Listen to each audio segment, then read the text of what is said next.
तो बस पूछो।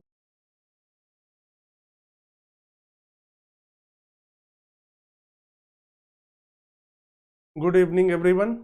Welcome to Tathastu. So today, as part of Prelims Aadharshila, I will be taking the lecture on Quit India movement. In last class, we had discussed about the August offer, individual satyagrah, and then the Cripps mission. So these were the things which I had discussed, and I had told you कि why Cripps mission failed, Cripps mission fail क्यों हो गया, इस पे भी हम लोगों ने बात किया था लास्ट क्लास में.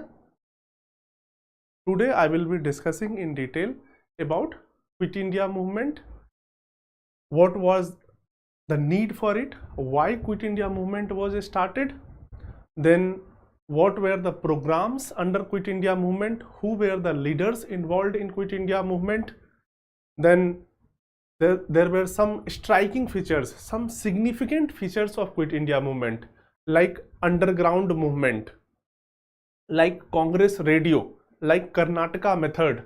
So these things also I will be discussing, the unique features of Quit India movement, the striking features of Quit India movement, and then in the final leg of the lecture I will be discussing about the assessment of Quit India movement, evaluation of Quit India movement, that was it successful, was it a failure, what is our evaluation. Good evening Meena, namaste Priyanka. So as I was discussing कि आज हम लोग बात करेंगे quit India movement पे.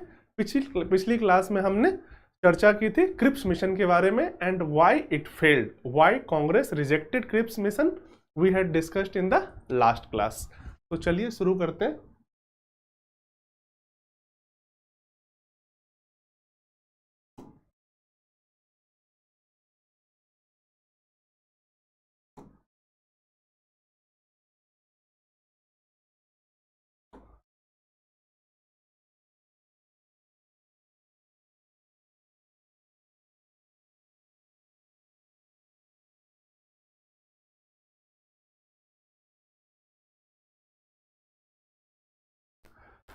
Good evening Muhammad Alam, good evening Vasanti. So today we will be discussing about Quit India movement. So what are the things? First is why. First thing that we will address is why Quit India movement was started. Hello Abhinav, very good evening. Second thing that we will be discussing under Quit India movement is what. What was it? What were the programs which were started under Quit India movement? Good evening. Hello Nikki, very good evening. So in these programs we will discuss some unique things, like there was this unique thing of parallel governments. We'll discuss them. We'll discuss about the Karnataka method. What was Karnataka method? Questions are regularly asked from these areas. So we'll discuss about the programs of Quit India movement. We'll discuss about the Congress radio. What was it? Good evening Irsad. Everyone, very warm good evening. So why it started? What were the programs under it? Who were the leaders associated with Quit India movement? Leaders associated. Then we will also discuss its assessments, its evaluations. Was it a successful movement or a failure? So assessment, evaluations. So we will be discussing about all these things today. Very good evening Manisha, good evening Parmeshwar, good evening Mahesh, good evening Jamshed, all of you, very good evening Irsad. Chaliye. So today we will be discussing all these things. Why Quit India movement was started? What were the programs under Quit India movement? Who were the leaders responsible for Quit India movement? What is our assessment of Quit India movement? Was it a successful movement? Was it a failure? Did it lead to India's freedom or not? All these things today we are going to cover. So let's start.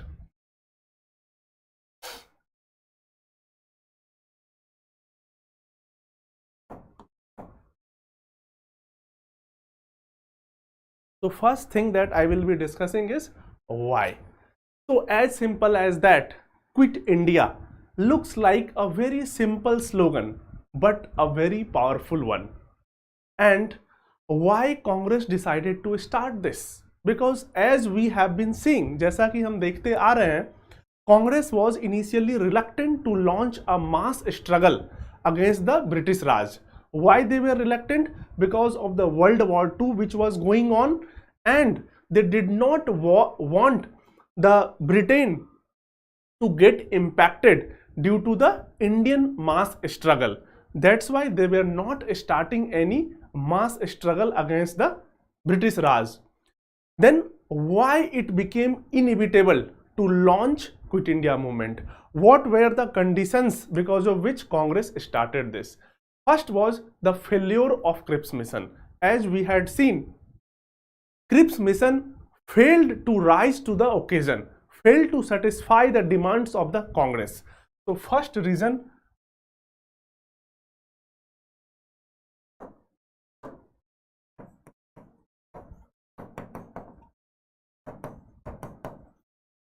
so if we talk about inevitability of Quit India movement, so first reason was the failure of Cripps mission.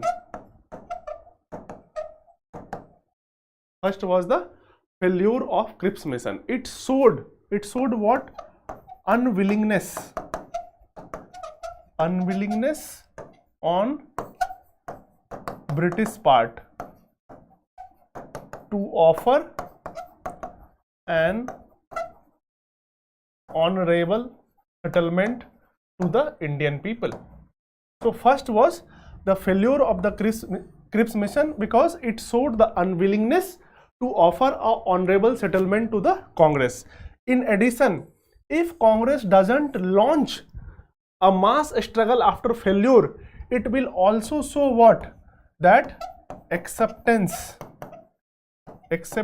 of the British policy of deciding India's fate without consulting Indian people, without wishes of Indian people.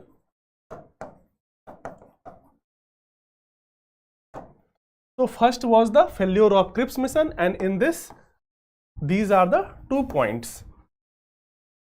One is the unwillingness to offer an honorable settlement to the Congress, and second, acceptance of the British policy. So these were the 2 things which Congress wanted to avoid. That was one reason. Second reason for this inevitability was the economic situation due to World War II. India was not a part of the World War II. Indians were not a part of World War II. But because of World War II, there were rising prices, there were wartime shortages, wartime scarcities, and these were causing a discontent among Indian people. These were causing a discontent among the Indian people. Indian people were feeling the impact of World War II even though they were not really a part of it. So they were getting impacted. The next thing was the government high-handedness, government high-handed actions you can call, because of which people were feeling discontent, people were having anger against the British Raj. These were some of the reasons. In addition to that, there was also a feeling of growing British collapse or the imminent British collapse. Why so? Because imminent British collapse. We had discussed in the last class also that because of the lightning victories of the Japan, people in India were feeling that British Raj is going to crumble sooner than the later, and because of that people were becoming restless that if the Japanese come to our country, it is better to liberate ourselves from the British Raj. Otherwise, from Britain, the power will shift to Japan. Then Japan will again exploit us. They will again subjugate us. So one was the imminent possibility of British collapse. Second thing, what happened there in Southeast Asia, that when Japan attacked, British withdrew from there. So the manner of evacuation of British, that was also an awakening for Indian people. Why? Because they evacuated the white people and left the Indian refugees, left the native people at their own fate before the dreadful Japanese. So that was also one thing, that imminent British collapse combined with the manner of British evacuation. Manner of British evacuation from Southeast Asia and Burma. So these were also some of the things. They evacuated the white residents, the Europeans, the British, and they left the Indian refugees and the native people at their own fate. So because of that also people lost confidence in the British Raj, lost confidence in the British people. In addition, there was a feeling among Indian leadership,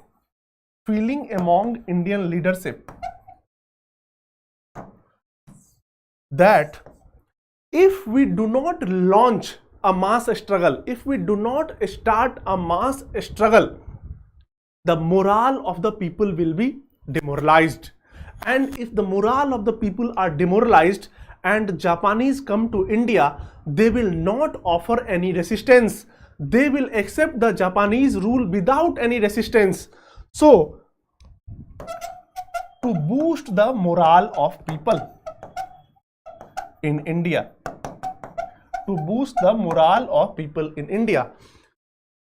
this was also one of the reasons why Congress started a mass struggle. So as we see, there were a number of reasons because of which the Congress started the mass struggle. In addition to that, another factor was the unusual militant mood of Gandhiji. Unusual militant mood of Gandhiji. If you see Gandhiji in this period, he was very unusually militant, and when he was asked in May 1942, he said, "Leave India to God. Leave India to God." And if that is too much, first he said, "Leave India to God," and if that is too much, then leave her to anarchy. Leave her to anarchy. This ordered, disciplined anarchy must go, and I will risk a complete anarchy also, complete lawlessness also. So basically, Gandhiji was in a mood to start another mass struggle, another fight to the finish. And this was also one of the contributing factor why Congress decided to start a new movement, new mass struggle. So these were some of the reasons why Congress started this. Now, moving on to the next thing. This is the why Congress started Quit India movement. Second thing is how it started. July 1942. In July 1942, there was a meeting of Congress Working Committee. Where it happened? In Wardha. So CWC meeting at Wardha. And in this meeting, it was decided to start another mass struggle. It was decided to start another mass struggle. Good evening, Pramila. So this was the CWC meeting in July 1942, where it was decided to start another mass struggle. Then in August 1942, in August 1942, there was a historic meeting at Gwalior Tank Maidan in Bombay. And in that meeting, Quit India resolution was passed. And that was the historic meet where it was proposed to launch a civil disobedience movement, a mass movement, and that movement was Quit India movement. If you see the condition there at Gwalior Tank, there were huge crowds gathered, unprecedented popular enthusiasm was there, and every leader who delivered his speech, it was heard with pin drop silence. Good evening, Venkat. So it was heard with pin drop silence. But the speech which was supposed to have the most electrifying effect was the one delivered by Gandhiji. Gandhiji, as I told you, was in an unusual militant mood, and so he delivered his speech and it was heard with rapt attention. He said that this is the final battle. This is a fight to the finish. This is the last battle in my life. And what I want immediate freedom. If we can get it today, if not today, then by tomorrow morning. But immediate freedom is the only aim. I will not compromise this time with anybody. I will not bargain with anybody. I will not have any meeting with Viceroy regarding this. The only aim that we have is immediate freedom. And there he said that every man, every woman should consider themselves now a free man, a free woman. They are free to choose their course of action. If we are arrested, they are free to choose their course of action. And here only he gave the mantra. To quote Gandhiji, he gave the mantra that there is a mantra, and that mantra is do or die. Either you free India or you die in the attempt to do so. We will not survive to live in this slavery. We will not live to see the perpetuation of this slavery. We will free India or will die in the efforts. So this was the Gandhiji's speech.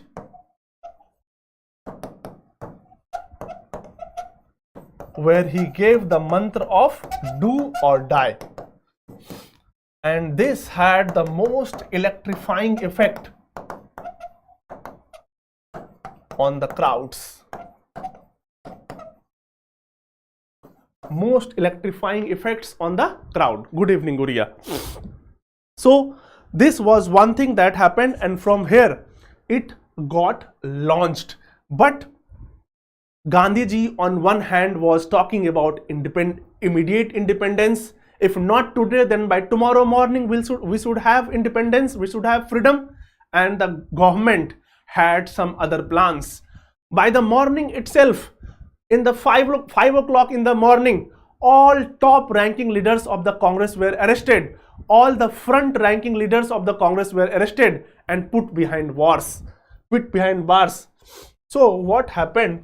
That on 9th August, all leading leaders, leading personalities arrested.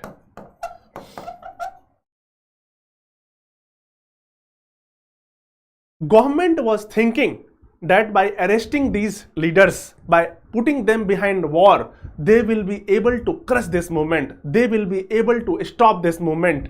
But this time the response was completely unusual, and it was unprecedented mob fury, unprecedented, uncontrolled mass movement, and government was not expecting that. So what we see here is unprecedented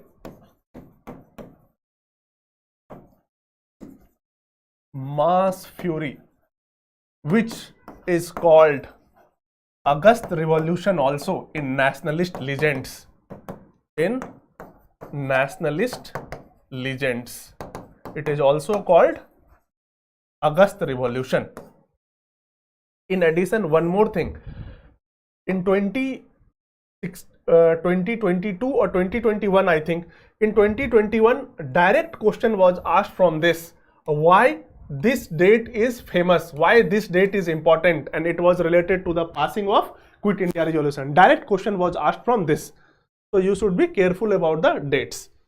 So unprecedented mass fury, they can ask which movement is called August Revolution, and because of the uncontrolled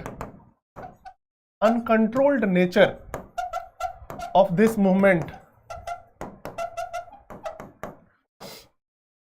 because of the violence it unleashed,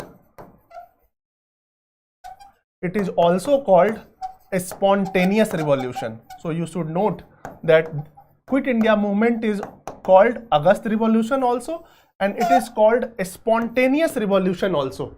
This question can directly come in prelims examination. So this is one thing. In addition to this, what was the British response? What they were thinking about this movement? So if we see, Lord Linlithgow says this is by far the most challenging movement after 1857. So it had already become an insurmountable challenge for the Britain to suppress this movement, to repress this movement. It was not easy for them. That's why they said this is by far the most serious rebellion. Lord Linlithgow, by far the most serious rebellion since 1857. He had written to whom? To his Prime Minister Winston Churchill. He had written to his Prime Minister Winston Churchill that this was by far the most serious rebellion. Good evening, Shivani. Now the question arises that when the Congress leaders were arrested, on the morning of 9th August itself, who carried out these movements? So basically it were the local leaders of the Congress, the students who provided guidance, who led these movements in the absence of the leaders who were arrested. So one is this. Second thing, if we see in the initial 6-7 weeks, you can see it was tremendous mass upsurge. It was tremendous in the initial 6-7 weeks. It was tremendous mass upsurge, even if the leaders were arrested. And in this, what they did, whatever you can think of, everything was done by the mass. Mass was on rampage. They attacked all the visual symbols of government authority, whether it is government buildings, whether it is government offices, whether it is police thanas, police stations, whether it is courts, whether it is post offices, whether it is any other symbol of the government authority, any visual symbol, the people attacked them, people destroyed them, and it became completely beyond the control of the British Raj. They were in the initial phases unable to control this because this was so unprecedented for them also. They had not expected this much of mass fury, this much of mass rampage. And because of this, we are seeing attacks. Attacks were attacks on police stations, attacks on post offices, attacks on courts, attacks on all the railway stations.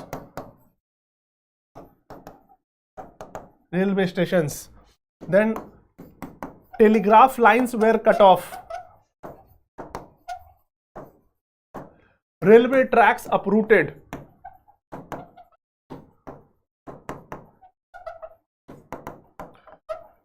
and here we see participation from all sections of the society, whether it was students, whether it was women, the workers. They went on strikes in mills, strikes in Ahmedabad, Jamshedpur. We see were strike by workers.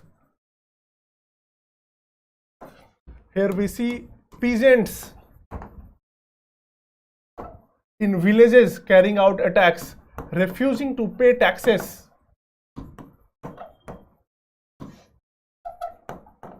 Refusing to pay land revenue.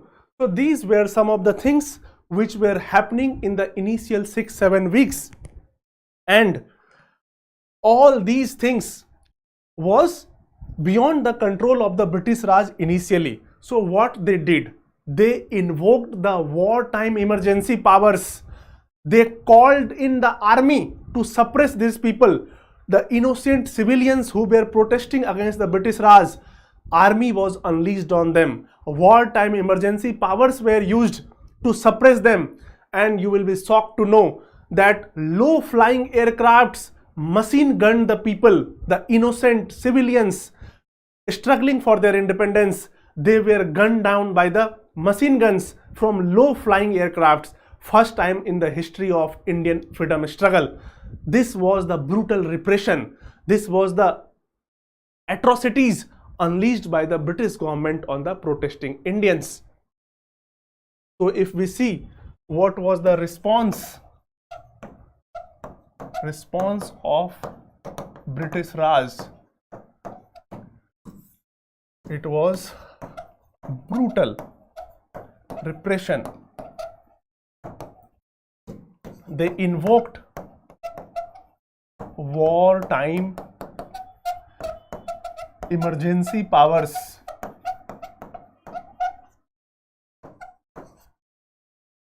People machine gunned by low flying aircrafts. Low flying aircrafts. Hostages were taken from people, from villages. Hostages from villages. In fact, those villages which were found empty, where people had left home, whole villages were burnt. Whole villages were burnt. Collective fines were imposed from those protesting.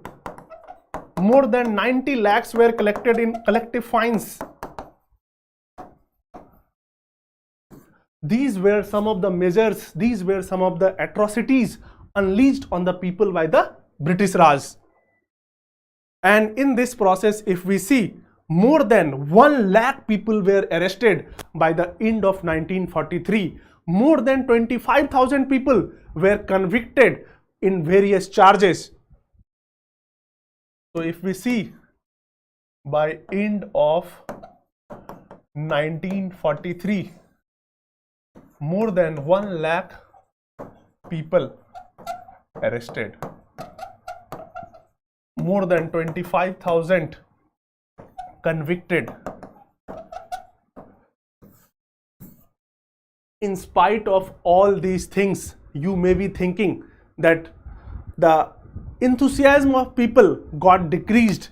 Maybe the mass phase of struggle got suppressed, but it was not the end of the Quit India movement, because this time people were not ready to stop. This time people were willing to sacrifice their life, as Gandhiji had said, do or die. Either you get independence or you die in the process. And people were following this mantra very religiously. They had taken it on their heart, and that's why we see Gandhiji as the undisputed leader of a movement, of a mass uncontrolled movement over which he had little command and control, because he was in jail and everything was happening here without the top leadership of the Congress. And if we see in the first week itself, 250 railway stations,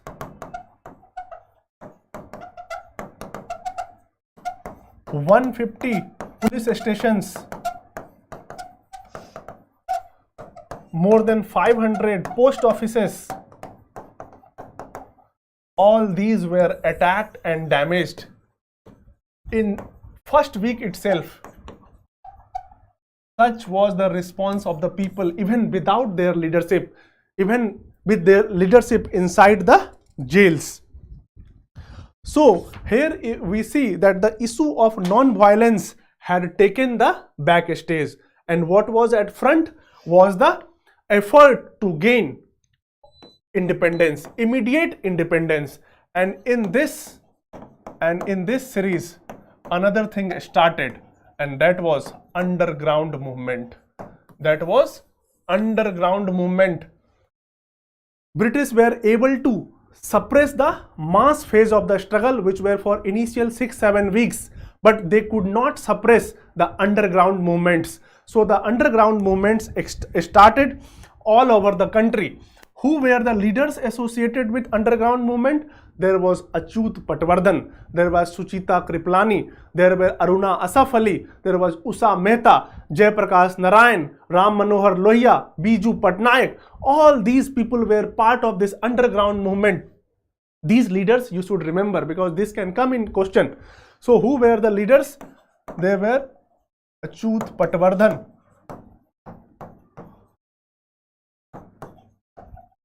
Ram Manohar Lohia, Jayaprakash Narayan,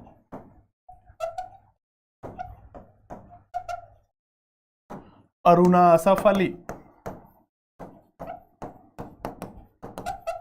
We have here Usha Mehta.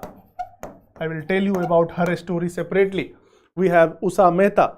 We have Biju Patnaik, R.P. Goenka. So all these were the leaders who were associated with underground movement.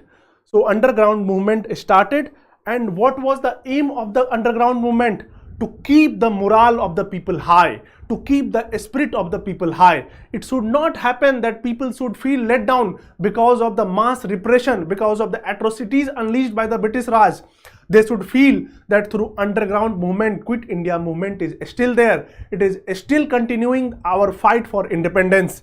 And that's why we see all these leaders. We will see what were the different streams within underground movement, because it was not a monolithic movement. There were different types of factions within underground movement carrying out their struggles separately. We'll see one by one what were they doing. So if we see underground movement,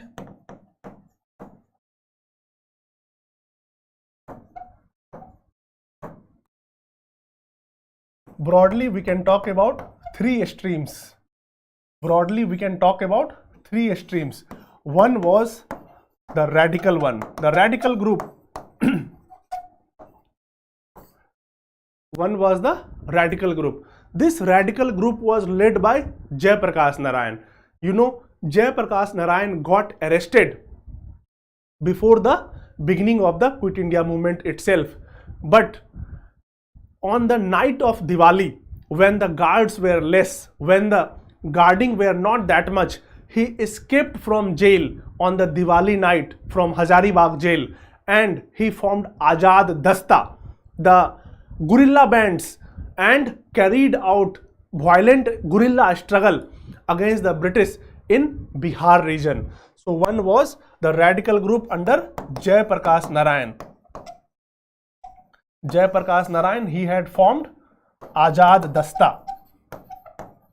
Azad Dasta or guerrilla bands, and carried out guerrilla struggle. Another stream in this was led by the, you can say, centrist. Here you will have Aruna Asaf Ali and others. Aruna Asaf Ali and others, they carried out sabotage activities, cutting the telegraph line, cutting the telephone lines, hindering the communication channels, impact on the transportations. All these were being carried by the centrist group led by the Aruna Asaf Ali. She mobilized volunteers for sabotage activity. And if you take the third group, third was led by the Gandhian Suchita Kriplani. So third group was led by Gandhian Suchita Kriplani. Later on, she went on to become the Chief Minister of Uttar Pradesh, also Suchita Kriplani. So Suchita Kriplani carried out constructive work in the traditions of Gandhiji. Constructive work, non-violent struggle. So under underground activity, these were the three streams: radical group, centrist group and Gandhian group. These were the groups who carried out their struggle separately, and they kept the morale of the people high. They kept the spirit of the people alive. They did not let the people down. But in addition to this, these were not enough. There was another one that was called Congress Radio. Congress Radio. What was the need for it? The need was to carry the messages, to disseminate the messages and to carry out propaganda activities. You need channels of communication. Why? Because the British government had crushed the press. Newspapers were not allowed to publish the news regarding Quit India movement. So the need was felt, necessity was felt to start a radio, and that was Congress Radio on 42.34 meter. And Usha Mehta started this. She was just 22 years old at that point of time, and she started this with, this is Congress Radio at 42.34 meter from somewhere in India. And this was the first line from which she started this Congress Radio. However, she was doing this all thing from where? From Bombay city itself. She was saying somewhere in India, but it was happening from Bombay city itself.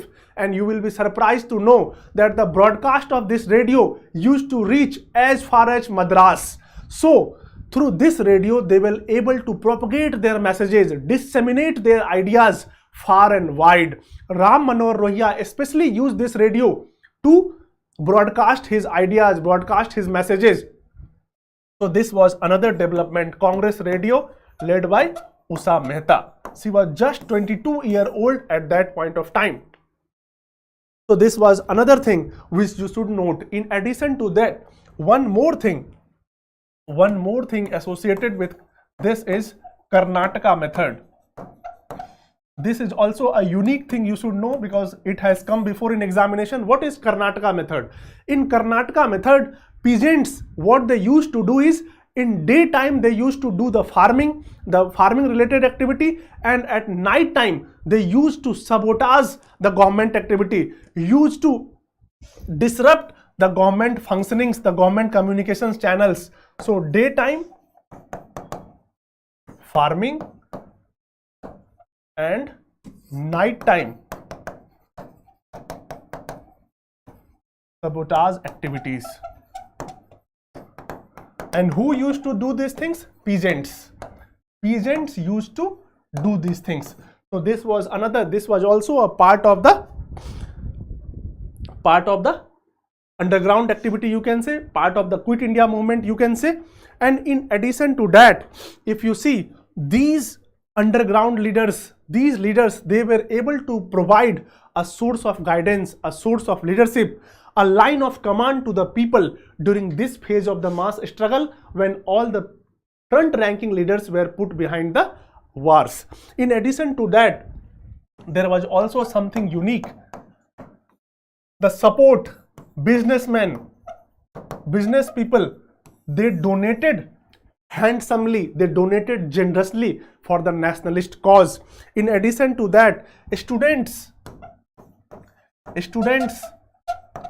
they acted as couriers for the transport of material, for sending messages.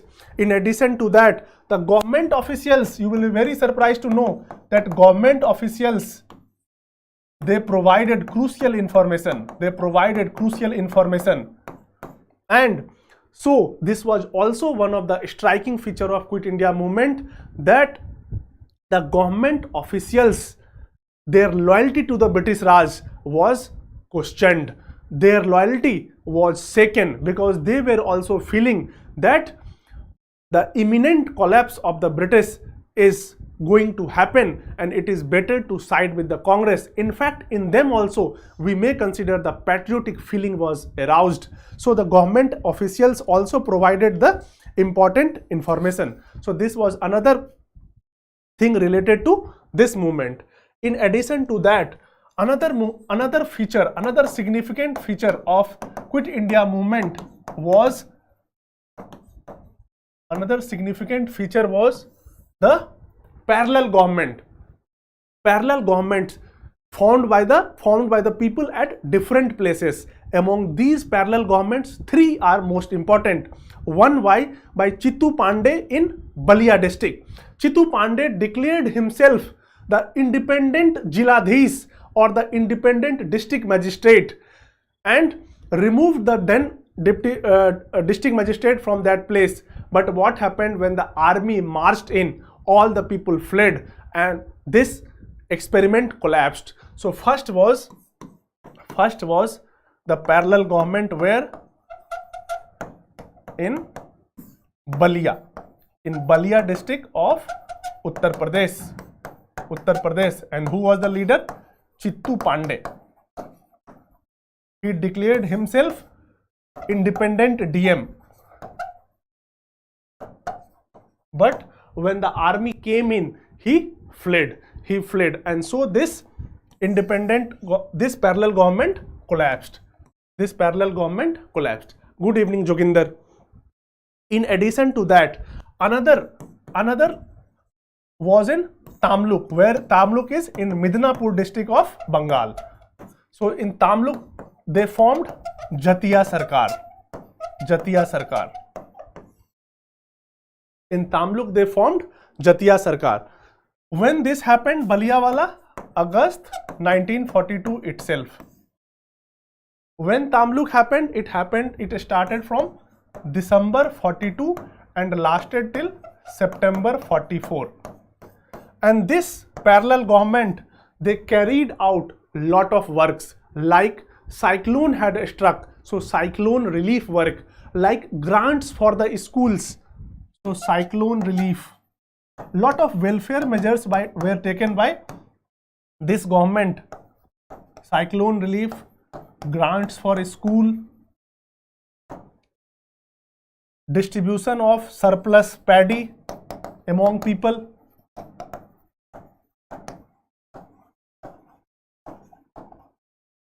etc.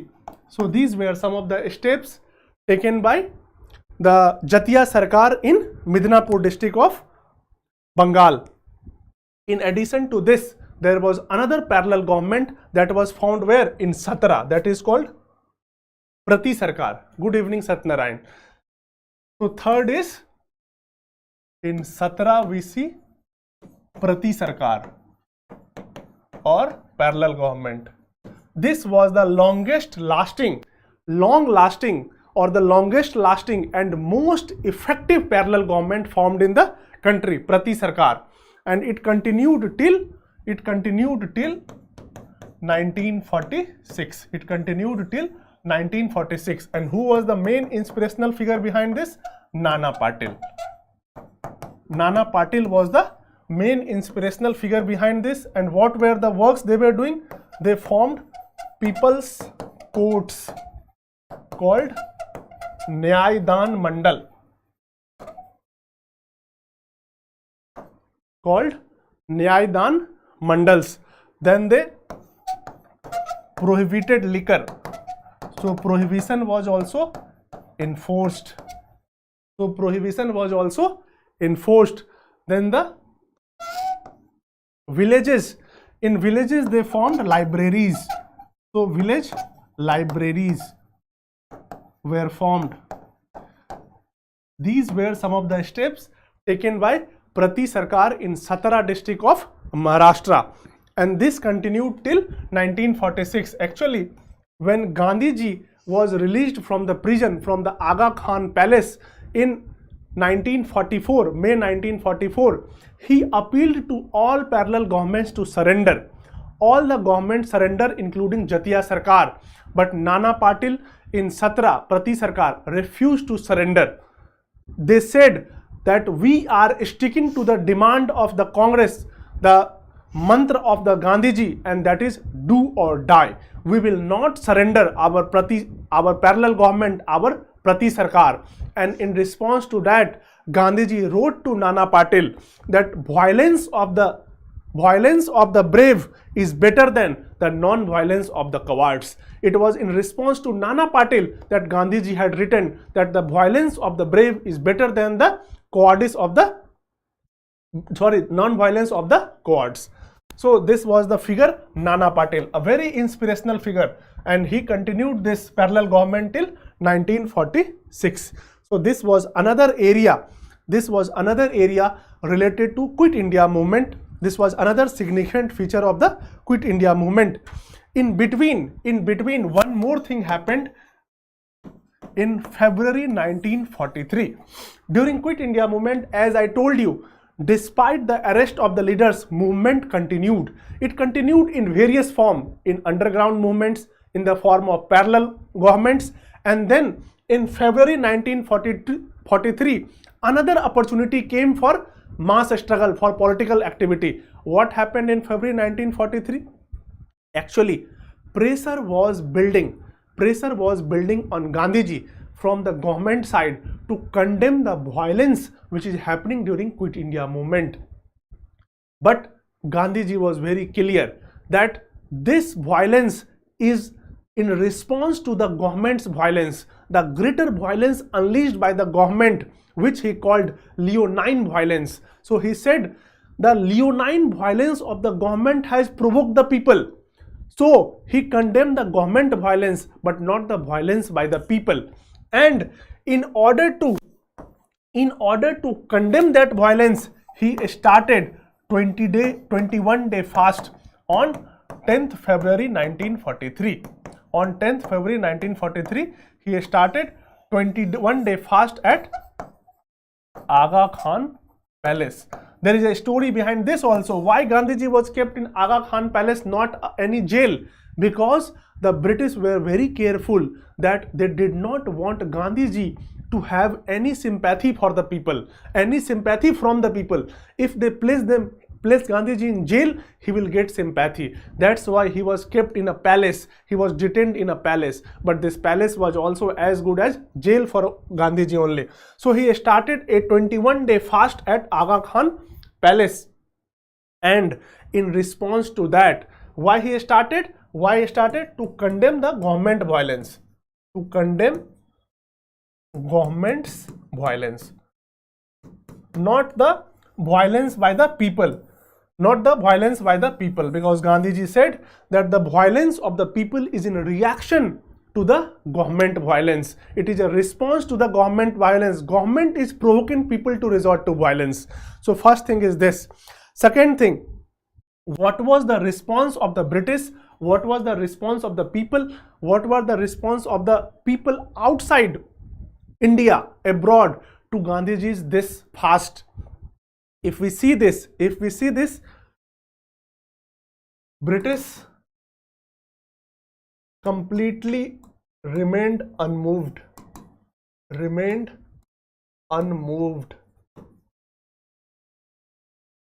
In fact, if we see a response of the Indian people, they were very much sympathetic to Gandhiji. In fact, a group of people reached Aga Khan Palace. They gheraoed the Aga Khan Palace and they threatened to launch Satyagraha so that government release Gandhiji from jail. Government tried to break his hunger strike, 21-day fast which he had started. In addition to that, if we see, thousands of letters were written.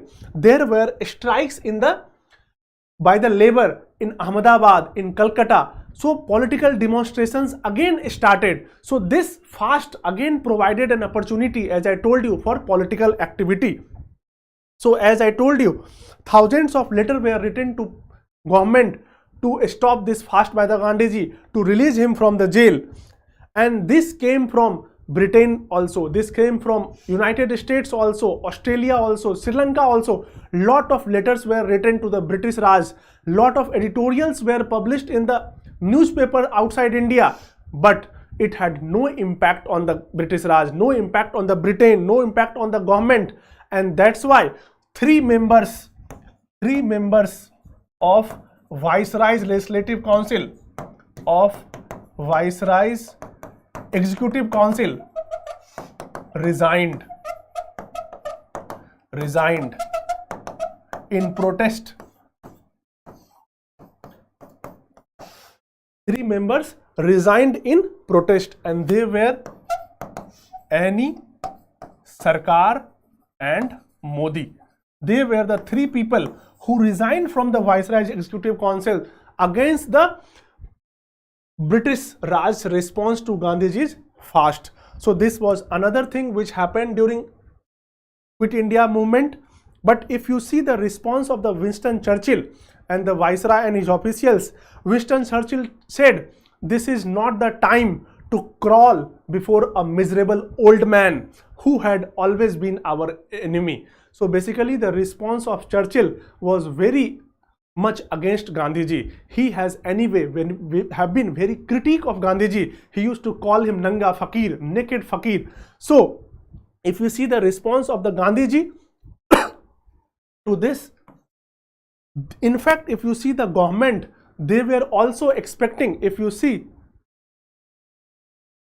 in fact, if we see the response of the Gandhiji, response of the government to Gandhiji, Gandhiji was expecting, government was expecting in fact that Gandhiji may die, and they were ready for his funeral. You will be very shocked to know they had made all the preparations for Gandhiji's funeral, that in case Gandhiji dies, what has to be done. They had mobilized the military troops, they had done all the provisions for that. They had also decided that there will be a mourning, state mourning after the death of the Gandhiji. But as you know, Gandhiji as always got better of his opponents, and he refused to oblige by dying. He refused to oblige by dying. And what was the impact of this? What was the impact of this 21-day fast? One was, again, public morale was raised. Public morale raised. Anti-British sentiment. Anti-British sentiment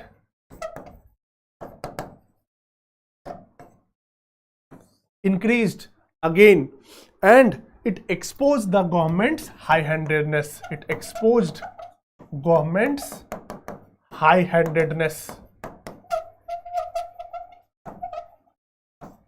It exposed the government's high-handedness. Plus, as I told you, it provided opportunity for political activity also. Opportunity for political activity also.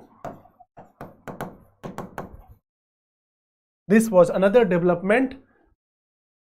Yes, indeed, Om, they were very bad, very miserable people, but we got the better of them. We threw them out of our country.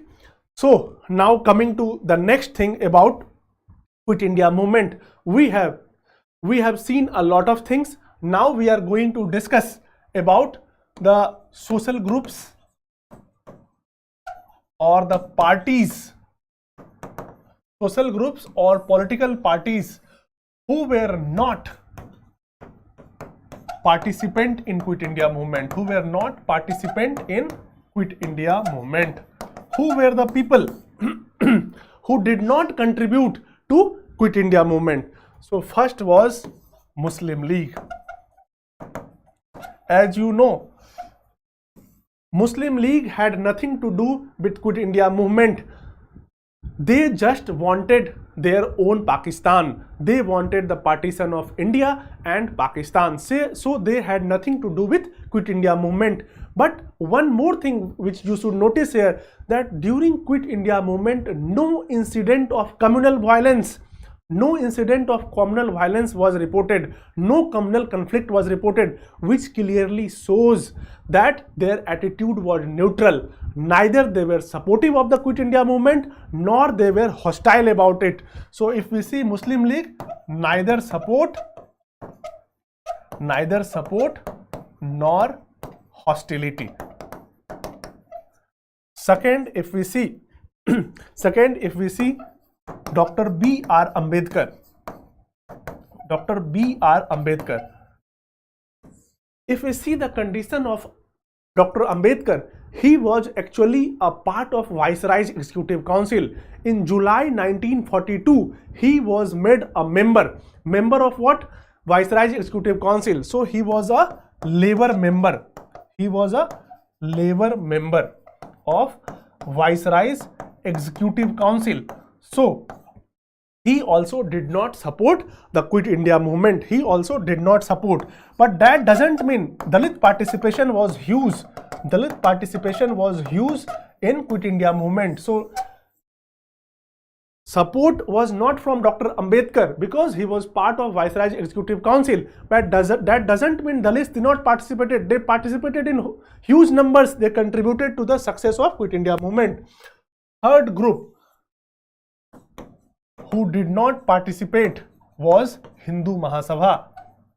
In fact, if we see the attitude of Hindu Mahasabha, they condemned Quit India movement.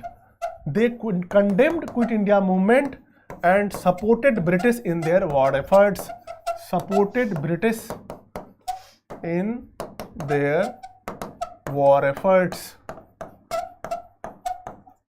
Another party which was not part of the Quit India movement was Communist Party of India. Why Communist Party of India did not support the Quit India movement? The reason was, if we see the World War II, there were two sides I told you. One is the Allied powers, another is the Axis powers. And so Britain was on the side of Allied powers, US was on the side of Allied powers, France was on the side of Allied powers, and Soviet Union was also on the side of Allied powers. And that's why Communists were sympathetic towards Soviet Union. Communists were sympathetic towards China, who was also part of the Allied powers. And that's why Communist Party of India did not support Quit India movement. But many communists, many individual communists, swayed by the patriotic emotions, swayed by the patriotism, they participated in Quit India movement wholeheartedly and contributed to the cause of the Indian freedom struggle. So Communist Party as such did not participate. That doesn't mean that all the communists also did not participate. Now coming to the assessments, the final evaluations of Quit India movement. Evaluations or assessments. Was it a success? Was it a failure? What is our assessment of Quit India movement? If you go by the aim of the Quit India movement, what was the aim? Aim was immediate freedom. But India did not get immediate freedom. So we can say from that perspective that it was not a success. But we should not judge any movement from that perspective. As I told you before also during civil disobedience movement, all these movements brought us close to freedom. All these movements paved the way for freedom. So they were indeed a success. If we see the Quit India movement, by promising immediate freedom,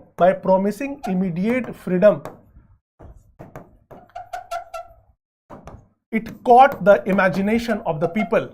It caught imagination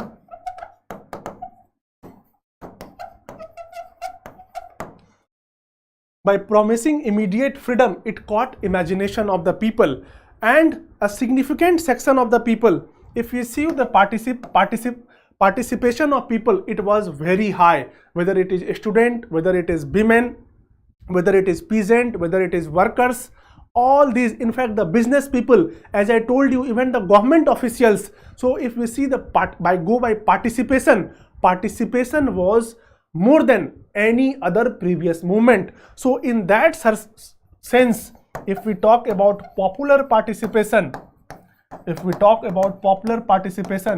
it reached new heights under the Quit India movement, and all sections of the society took part in this. And one striking feature, as I told you, was the erosion of loyalty of government servants, and that we'll see in next few years also how it will be eroded further.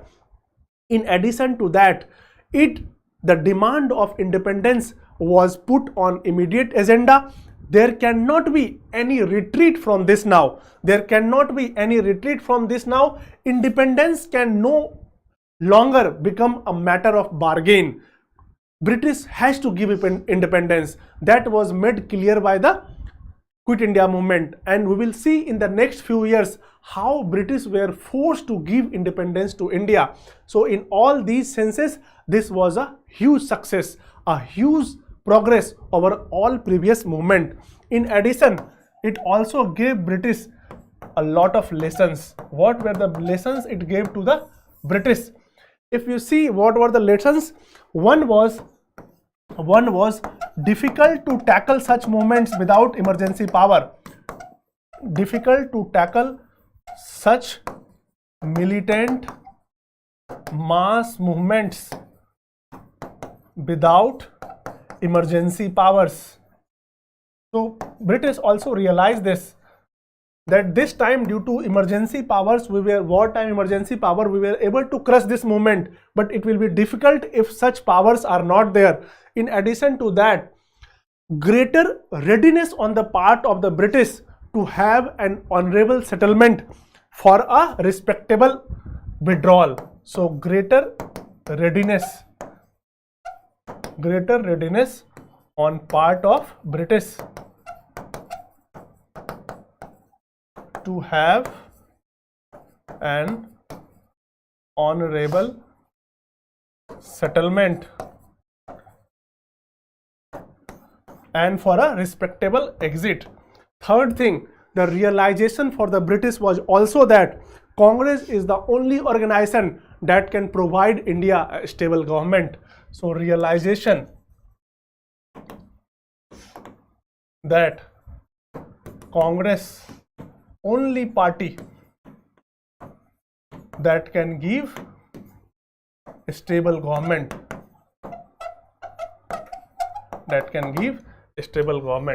So these were some of the lessons for the British also.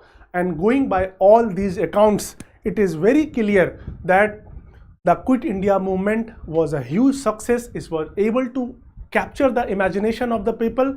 It received high participation, huge response, unprecedented response, and by all accounts, which was a success.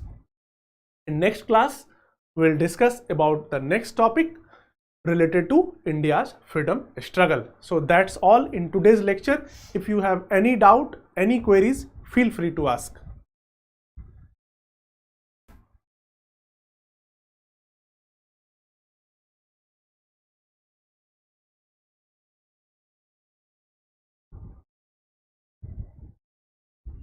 I think no one has any doubt, any query. So that's all in today's lecture. Thank you.